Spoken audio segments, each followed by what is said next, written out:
जम्मू काश्मीर राज्य 2019 फेब्रुआरी 14 तारिख में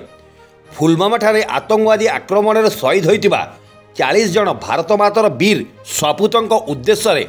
विनम्र श्रद्धांजलि कार्यक्रम में राजगांगपुर राष्ट्रीय विद्यालय परिसर में भारतवर्षर वीर सपूत तथा राजगांगपुर माटीर चिरस्मरणीय गौरव शहीद प्रदीप पंडा प्रतिमूर्ति में बीजेपी युव नेता तथा समाजसेवी सुधाकर पांडे तत्वावधान में स्कूल शिक्षक शिक्षयित्री छात्र छात्री बीजेपी तथा हिंदू संगठनर बहु वरिष्ठ नेताकर्मी उपस्थिति में